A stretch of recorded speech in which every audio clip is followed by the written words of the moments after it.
Welcome back at ITB 2024. Oh, it's a pleasure to see so many faces. Thank you so much for staying around, for coming to the orange stage here at the ITB convention when we talk about responsibility and sustainability in tourism, especially in these global times of global polycrisis. And really the question, how can the tourism sector deliver in that regard on all fronts? And with that, welcome to the responsible tourism track at ITB 2024. As mentioned, we talk about biodiversity, about conservation, transformation, transition, change, culture, and climate. And now we dive into the role level when it comes to sustainability in the rural tourism sector. And for that, I welcome Willy Legrand, because he knows who's coming on stage in a second.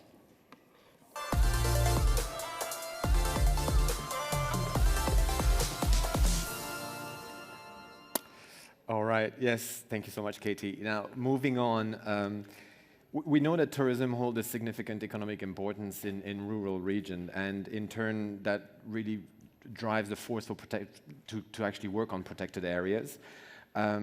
And it's also offering a chance to empower women, actually, especially in that rural setting. And so when you address this together, and this is what we'll be doing this session, when we address this together, the potential of biodiversity conservation and women economic empowerment, that increases. Now, this session is brought to you, and you see this on the stage here, by the German Federal Ministry for Economic Cooperation and Development, short BMZ, and as we explored that concept that I've just explained here. And to open the session, actually, we have Mr. Martin Wimmer. He's the Director of Development Policy Issues at the German Federal Ministry of Economic Cooperation and Development. So please welcome to the stage Mr. Martin Wimmer.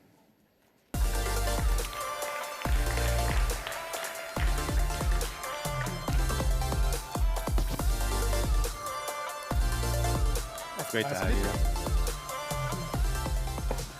All right, it's so good to have you, and I'm just curious, obviously you've made it here because you live in Berlin, so things are, that's a bit simpler. First time ITB? Actually it is, and I mean, just by walking here, there was so much sustainability, it's all over the place, I like it. It's all over the place, and you get to visit the world in one area. This is pretty amazing, actually. What a great show. Listen, the floor is yours. Have a good keynote. Thank you.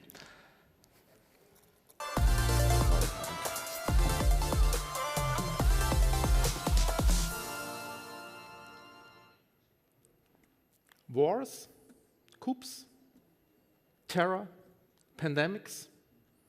Tourism in the global south is very vulnerable. The COVID-19 pandemic brought severe restrictions for travel to countries in the global south. The tourism sector's contribution to global GDP dropped by nearly half, and more than 60 million jobs were lost. UN tourism data shows that by last year, Africa had recovered to 96% of pre-pandemic levels, and the Americas to 90%. But Asia and the Pacific had only reached 65%. Germany is still using its development cooperation to help its partner countries cope with the multiple crises and achieve a sustainable recovery. To this end, the German government fosters cooperation with the tourism industry, in line with the United Nations 2030 agenda. In order to achieve the SDGs, my ministry is pursuing more than 100 projects in its partner countries that are related to tourism. But to be honest, in some countries in the global south, travelers face challenging social conditions. And women and girls are the largest disadvantaged group of people. And some countries are especially dangerous for people from the LGBTQAI+ community. Genuine equality has not yet been achieved in any country in the world, even though it is a human right. German feminist development policy places women at the center in their important role as knowledge bearers and decision makers. Studies have shown that women play an especially important role for biodiversity conservation. We need ecosystems and their numerous species of plants and animals for our food security, health, safe drinking water, fertile soils, clean air to breathe, and generally as a base for economic activity. However, many ecosystems are no longer intact. Every year, 10 million hectares of forest lost. 50% of all coral reefs have already been lost.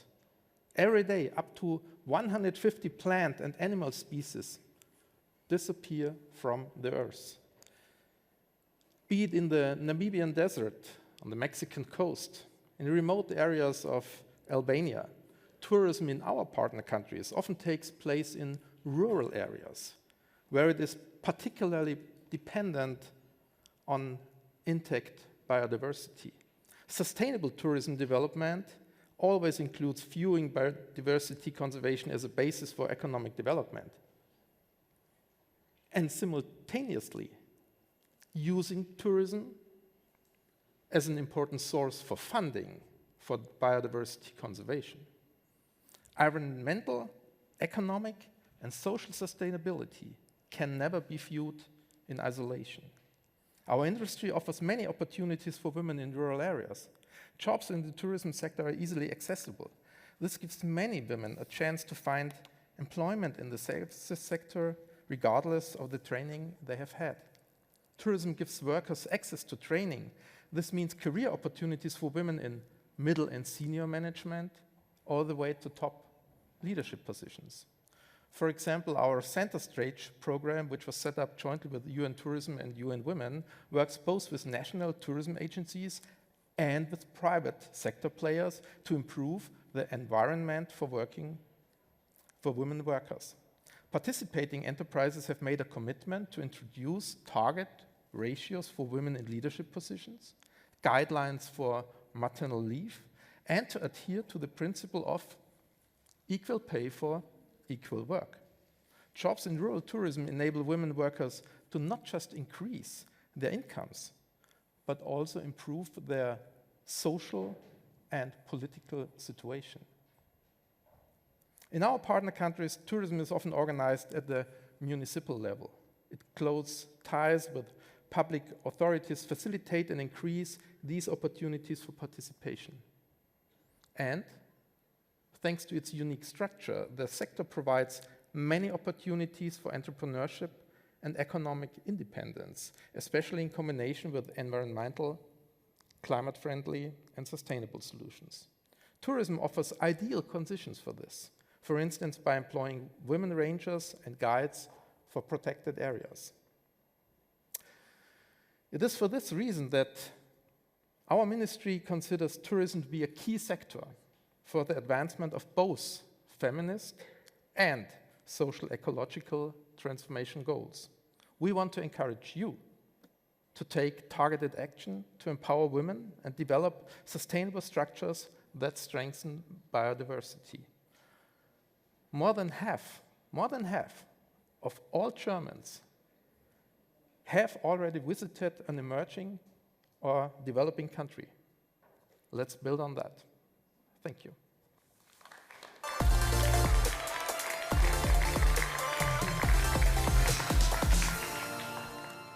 All right, thank you so much. You've provided a lot of insights already into some of the project, and we will return on a panel and we'll talk, including the Center Stage project, for example. And so it's been a great insight. Thank you so much for having us. I wish you a great time at ITB. Enjoy it. Thank you very much. A round of applause, please. Bye. Dr. Martin Wimmer.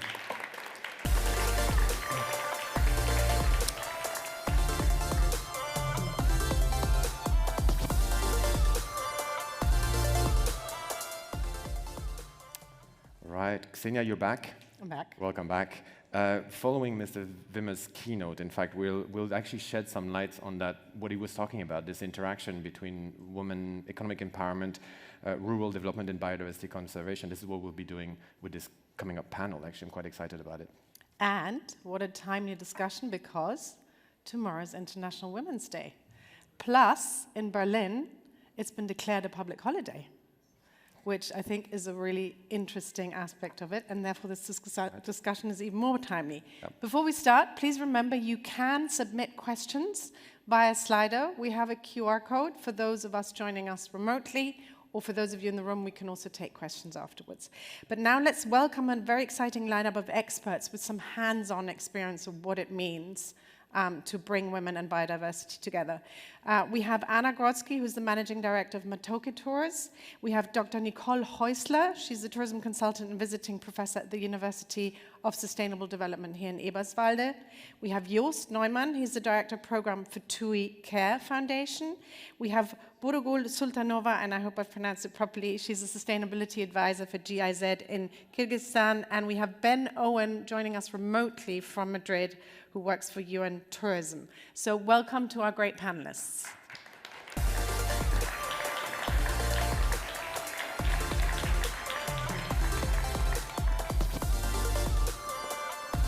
That's right. No, that's right. Kind of.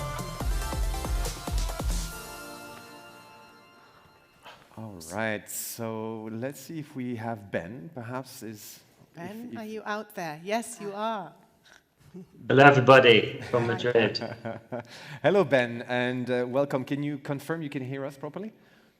Yes, I can hear you properly. Thanks to you. It's great to be with you today. Thank you so much for joining, and maybe we'll just start with you since you're just remote. We'll start straight with you. I don't know if you had a chance to listen to, but we were just having a presentation now from the BMZ, in fact, and at UN Tourism, you have implemented that project called Center Stage project for the economic empowerment of women. What successes have been achieved? Maybe you can just explain to us the project and to what extent the protection of biodiversity played a role here in that particular project.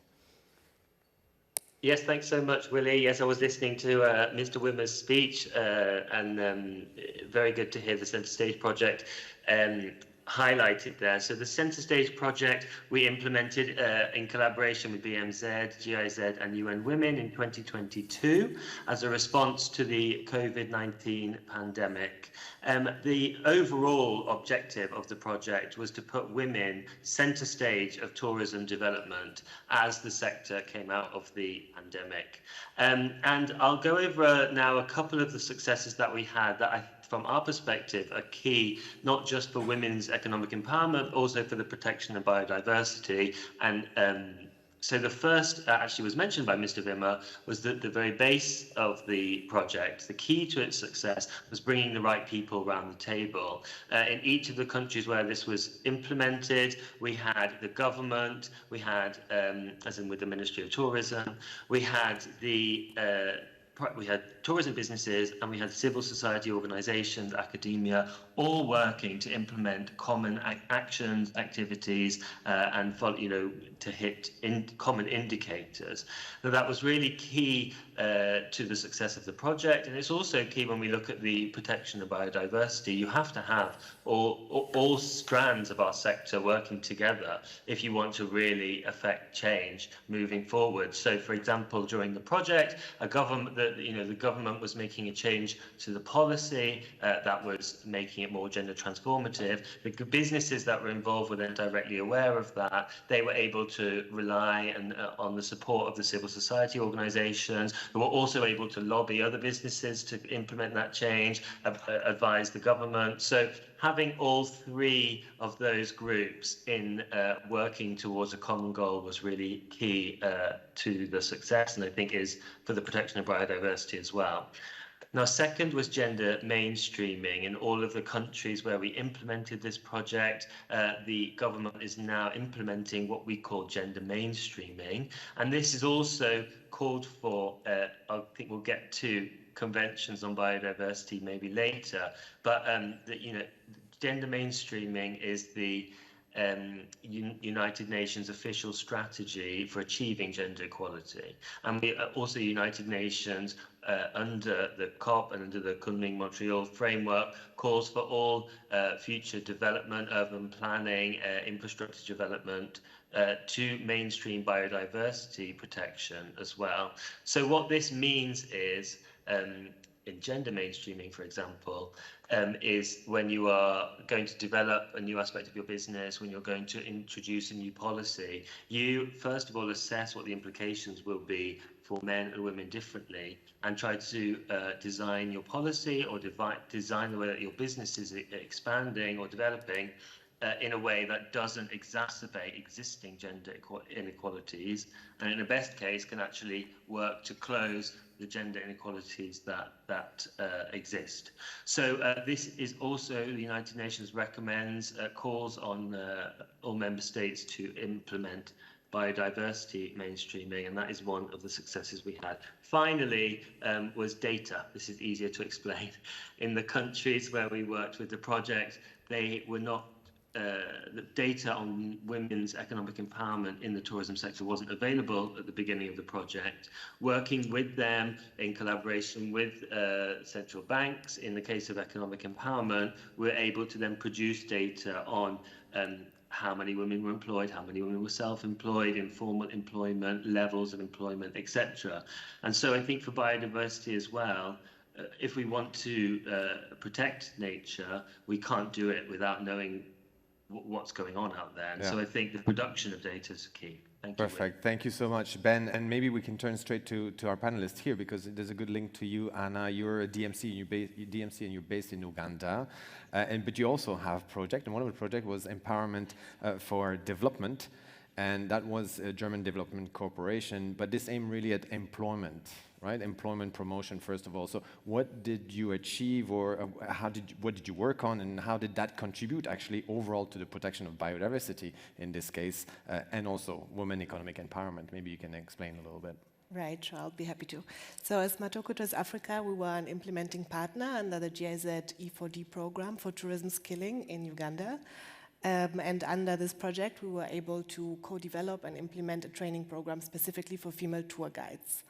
And why this is something that we ventured into, it's on the one hand, it was demand driven. We really saw that for certain products that we want to develop, we do need more female tour guides. Let's say for women only join-in tours, or maybe for solo female travelers who feel more comfortable traveling with a female guide, which just makes a lot of sense. And we are, for context, one of the biggest companies in Uganda in terms of number of clients.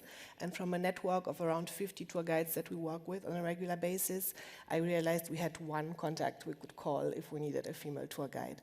So honestly, it was really an eye-opener just having this one experience to think, like, as a company that really pays a lot of attention to the positive social impact that we want to have, it's something that never occurred to me or to our team as well, because we were just so used to this visual of a male driver guide. So implementing this program under GIZ really allowed us to scale up. As a single company, we would have probably trained 3 to 4 women, but like this, we were able to have a call for 34 women in 2 cohorts. The applications far surpassed 350 applications as well. So we really saw this is something, the demand is really there. We really need to act on it. And how we structured the program was, there was a class-based training, but the content was based a lot on practitioners' views and also delivered by many industry experts. So it had also an element of the participants already creating a professional network by getting linked to all those experts.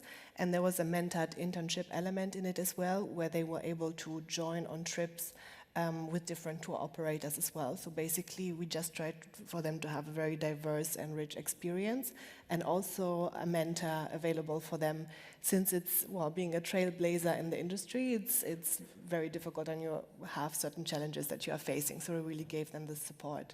There was also an element of a driving course, and one spin-off thing that we did a little bit beyond the project was to create a female leadership bootcamp as well, because we realized there's really nothing in Uganda specifically that would allow women to progress in their careers, even if they are already working in the industry. So we created kind of this retreat setting, which is a safe space to share experiences, for mentorships to form a little bit more naturally, but also to really deliver on leadership skills. So what has been the outcome, or do you see an outcome of those leadership? Yes, so the nice thing about doing something like this as a company is, like, we do see the actual people that we have reached. So we do have 34 graduates who are now out and in the field. They have in turn already inspired and mentored more women in their own fields. From the testimonies that we got and the feedbacks, there's a lot of a ripple effect as well, where they say their parents, their partners really see a shift in what they think they are capable of doing. I think specifically in society in Uganda, this was something that they faced before. It's like women are maybe too weak to be a tour guide, not capable of doing this, not capable of taking that level of responsibility. And I do feel that each one of them really had such a big effect in their own circles, and this will have a bigger effect going forward. Sort of a bit of a ripple. And maybe just lastly, like really on a bigger scale, what is very important to me as well, since we are venturing into more cultural tourism as well, I find it very important to include female voices in the destination narrative. Like it's something which is maybe not obvious at first when you offer products, but you have always a male lens to the narrative which is there. And especially in a setting like Uganda, where culture is also very gender dependent in terms of what you know, what you experience, we are leaving out half of the story. So I do feel that we have made the first steps to basically change this. Great. Oh, yeah. Love that. Yeah. Just to you, we've heard a little bit, I would say, summing that up is what the SMEs is doing, but you represent one of the major players in the tourism industry. So what interest should the private sector have in protecting women and biodiversity as a sort of joint project? Thank you for having me in the first place. I'm really happy and privileged to be here. And thank you for everybody for coming out in light of the difficulties that everybody might have experienced. I think the big players like TUI and therefore TUI Care Foundation have immense responsibility towards biodiversity and women economic empowerment and gender equality, because essentially it makes sure that the sector survives. The sector is actually relying on the cultural and natural assets in the destinations. This is the most important thing, and biodiversity is constituting most of the natural assets that we find. So that's why people are traveling, and we need to do everything in our power to protect those natural assets and to find the agents of change that do protect these natural assets most effectively. And I would say women have evidently been those agents of change. There are several studies from the Global Entrepreneurship Monitor, from the British Council, from the Thomson Reuters Foundation about how women are much more likely to engage in nature protection, much more likely to engage in social enterprises, for example. So we really have a lot of still locked potential in empowering women to become those change makers on the forefront of tourism destinations to protect biodiversity and advance gender equality. And I think that is a realization that we have concluded as TUI Care Foundation, and as said, the big players have big responsibilities. TUI Care Foundation has been created in 2016 and has ever since done a lot of work globally in terms of investing philanthropically in education and conservation and economic development around the globe, impacting thousands of people in many destinations and working closely with UN Tourism, with the GIZ and with the Dutch Development Ministry as well, for example, to really advance the needs and addressing the needs of tourism destinations and leverage tourism as a platform for positive change and impact. For example, in March last year, there was the Least Developed Country Conference where we pledged 10 million euro to be implemented by 2030 to target least developed countries, really, because they have a strong reliance on tourism. There's many countries that have a 25% and plus GDP dependence on tourism, and several countries like Cabo Verde, like the Maldives, they have successfully sort of graduated from the so-called status of the most vulnerable country on earth, like the least developed country. So this is really something that we want to double down on, and we have identified women as agents of change, and therefore we specifically want to, across the different things that we do, from education to conservation to building businesses and supporting artists and artisans, we really want to deploy gender-sensitive designs. That's also something we have learned as a funder, that not only there's this one program that focuses on women, across everything we do, we need to look at, is this responding to female beneficiaries? Can they relate to it?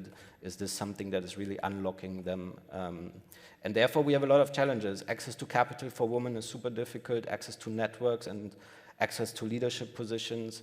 access to sort of a privileged, less repressive legal environment that they are facing in many countries, especially low-income countries, is really remains those main challenges that we have to work on in order to really unlock the power of women, specifically for biodiversity, but also literally for making the world a better place and achieving the SDGs. Yes, thank you. But do you have, I mean, that's an amazing sort of meta view that you've given us on a project, like you've made those pledges. Do you have a concrete project where you can say, right, this is one destination where we did something that you can also... Yeah, definitely. We have many examples, so I'll pick one or two. For example, we have a program that really focuses on vocational training, meaning we try to mobilize female beneficiaries in the communities in Zanzibar, in Kenya, in the Dominican Republic, in Thailand, to give them access to vocational training, specifically from underserved regions and under-resourced communities where we do outreach programs to try to mobilize women to come to vocational training institutes. And not only that, but giving them extra support services, meaning, for example, daycare for kids of single mothers, because that's a massive challenge for women to access education if they have family. And many times they have a lot of family obligations, and might not only be their own kids, but also the kids of everybody else, of their relatives. So to offer daycare has been a major game changer for us, because we therefore really were able to mobilize many more beneficiaries from the community. But that is has been hard work for the partners to do, and we are just a funder, so people that we fund are actually doing this work, and it has been a challenge for them to reach out to community leaders, trying to explain why are we mobilizing specifically women, why are there great opportunities in tourism to tap into, and to have these conversations with family, with community leader, with tribal leaders, chiefs, and municipalities has been a progress that has been taking place in many of these destinations. And we have great examples of successful women that have turned out to be wonderful leaders that become these role models that are so crucial, especially in rural settings. You cannot be what you cannot see. And for example, we have Saida Malik, who is a young 20-year-old woman from Zanzibar, and she has been going through this training program. And she has created, as part of the vocational training to become a tour guide, she started to have the idea to create an environmental club. She wanted to create a women's club. She did that. She mobilized all the women that were interested, and she took charge, and she started to really lead a whole initiative on how women can be taking more action in terms of climate, and how we can empower ourselves as female, a strong female youth. And we gave her a scholarship to actually go to Uganda. You might know the Social Innovation Academy, Nicole, since you're there. And they have been undergoing a leadership training for 9 months. And she came back and has now created her own NGO called Hazina Innovation Academy in Zanzibar to actually advance personal and professional growth of women in Zanzibar. And that's one of these fantastic success stories, but there's hundreds if you look at all these different programs, and you really just give the necessary support services for them to harness the potential they really have. Thanks. Then, just as a second example, we have created infrastructure. That's really important. For example, we created this TUI Future Shaper House in Cabo Verde, which is a creative innovation space, because one thing is to give training, but you want to create these gender-sensitive spaces where people can think of ideas, develop entrepreneurial solutions, and tap into training. And this is something we have launched end of last year in Cabo Verde, and also sent one of the Cabo Verdeans to Uganda. She met Saida, she's called Jenny, and they met in Uganda, and they went through the same training program. So Jenny came back to Cabo Verde and is now leading a professional and personal growth program there for female beneficiaries in this Future Shaper House. And this is also addressing the space need. So what we know as co-working spaces, the impact hub, this is what we need in tourism destinations for the host communities to come up with cool ideas and get the necessary support they need. Thank Amazing. you. So we hear about actually change makers, women as change makers, and you actually mentioned, Joost, a few studies. about the role of women as change makers in many of the sustainability front. Now I turn to you, Nicole, as a scientist. Can you confirm this? I mean, can we, if we look at the rural areas where often, in fact, traditionally the employment was gained by the male side of things, is tourism then an opportunity to actually bridge this, integrating women into that economic value chain? And do we have studies that actually support this? We have heard now already 3 very positive examples, but there's a lot of work ahead of us, and there are a lot of studies who say no. We still have a lot of work to do. And what is the reason behind it? The reason behind it is that you have been talking about the economic empowerment of women through tourism, but you have been talking about the economic empowerment. What about the social and the political empowerment? Yeah, that takes time. We heard here now about some initiatives in terms of impact hubs, 9 months trainings, but most of the women who are living and working in rural areas, they find jobs in the tourism sector, yes, but they find jobs as in the laundry service, housekeeping, if they are lucky, receptionists, but not in the management level. And here we still have a lot to do. Yeah, and this is of course related to cultural issues also, lack of education, and you have been mentioning vocational training. We need to talk much more about this, how women can get easier access to vocational training, even if they may have not, if they do not have any high school degree or even whatsoever degree.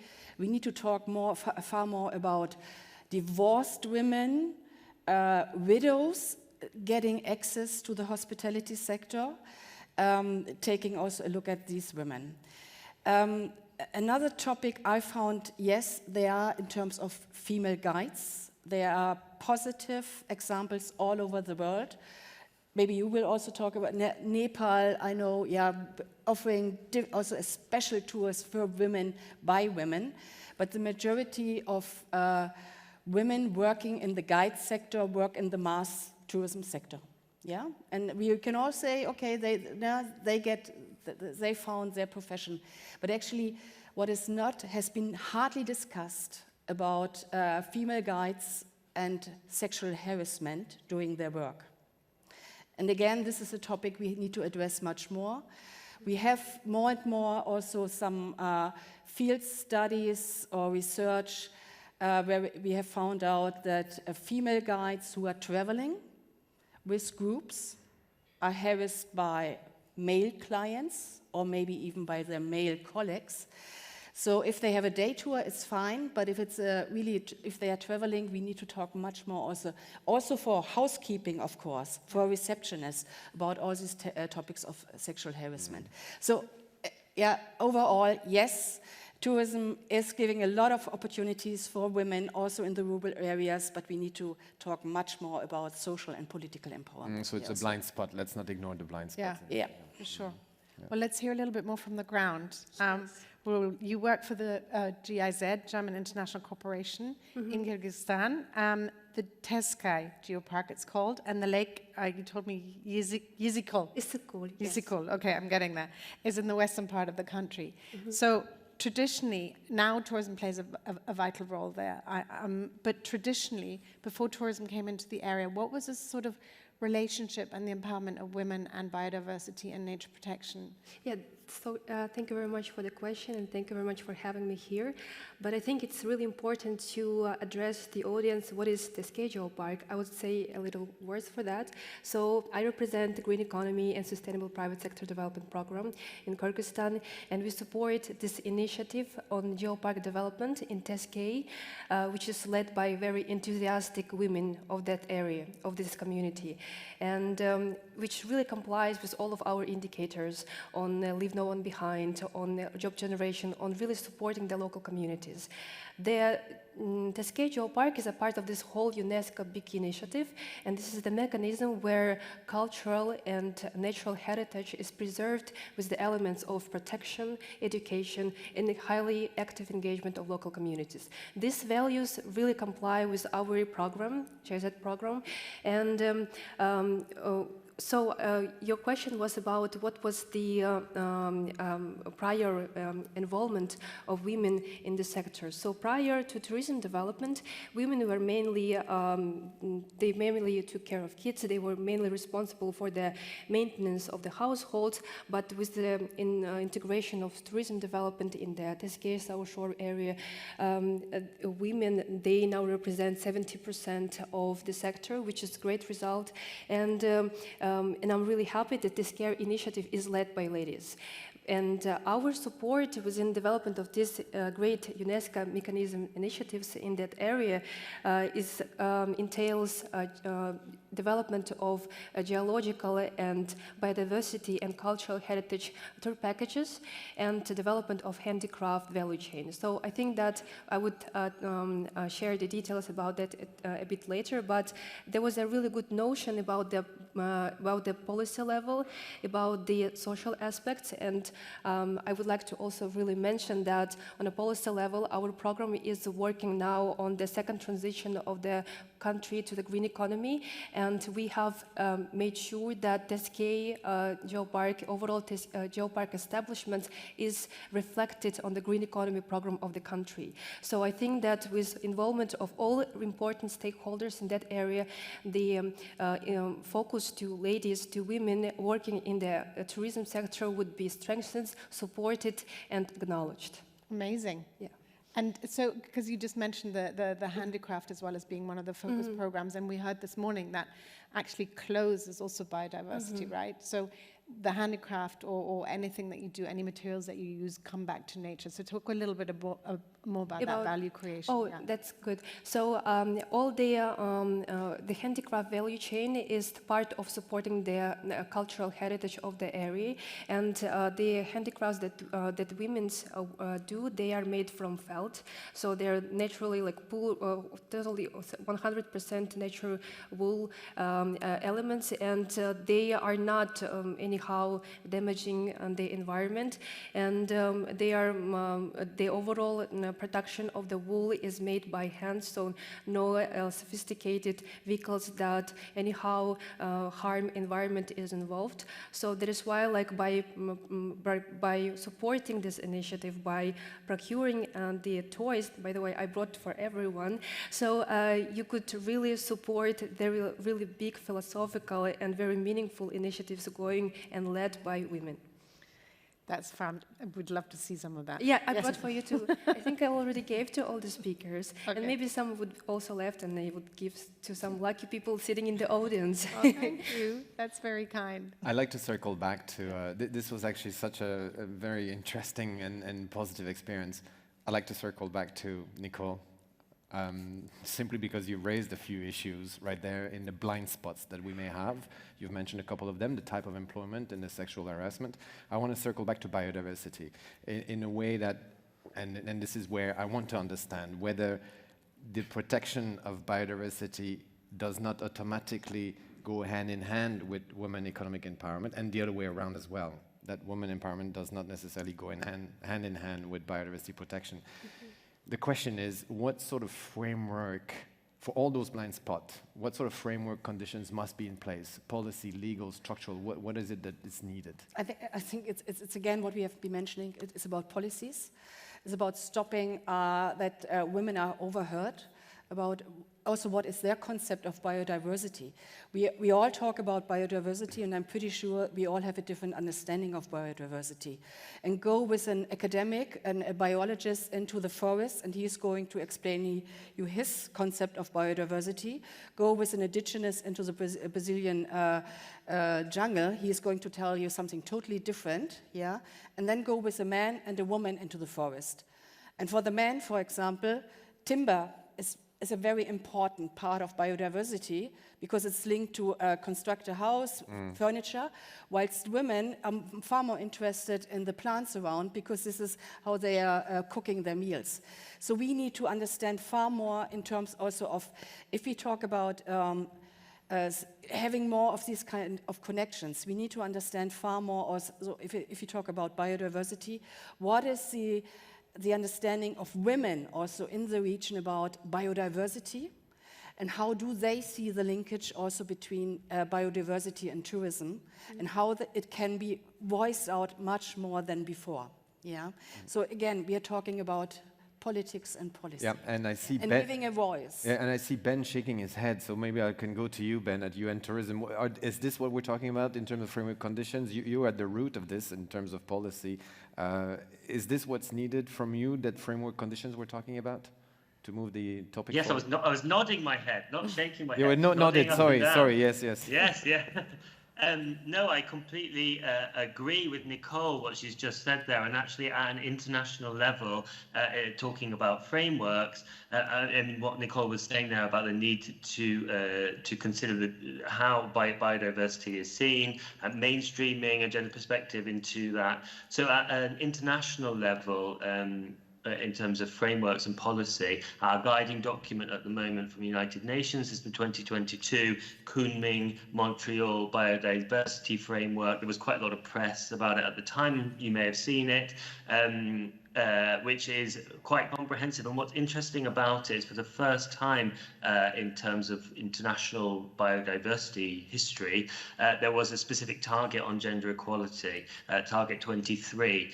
This is part of our commitment as the UN to mainstream gender within all policies, but it talks there about the right of women and the necessity to promote the access of women to leadership positions and policy making, exactly what Nicole was just talking about just then, but also the right to land and access to leadership positions in the local communities. So this was a really big step forward in terms of international frameworks and policy. At UN Tourism, we've partnered with WTTC, World Travel and Tourism Committee, and the Sustainable Hospitality Alliance on an initiative called Nature Positive Tourism. So this will be launched, and it will assist, the idea is to help make it easier to implement this Kunming Montreal framework and its targets about biodiversity for the tourism sector, which will of course contain a strong section on gender and women's economic empowerment. So yes, and that's a bit of an international perspective on that. I mean, we have a lot more of our own questions. I'm just wondering, with time running out, whether we want to start. No questions. Keep on moving. Keep on moving? Keep on okay, then we'll go ahead. I just want to make sure we're covering everybody's questions.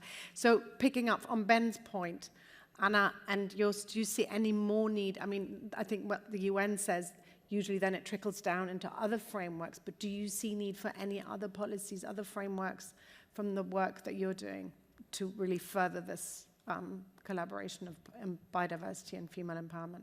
Yeah, for me, it's great to see that a lot is happening on policy level, and I absolutely agree that this is necessary for any lasting and long-term change. But as a practitioner, I also have to say I really do see, and this is how things often happen in Uganda, for example, if the private sector goes ahead or community initiatives are successful, it's often the government to jump on it afterwards when you see the outcomes. And it also gives us a little bit more space for trial and error and trying things out. And I think what is really important is that we don't try to impose something from outside, which is how communities often perceive complex topics like biodiversity, like gender. It feels like, what does that have to do with my life, right?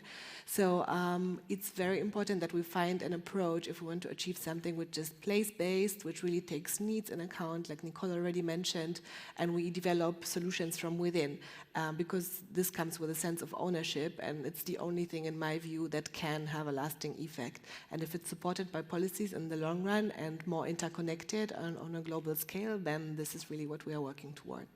Great. Joost? Yeah, no, you were speaking from the bottom of my heart, actually. That was fantastic. And I totally echo and endorse what Anna just said.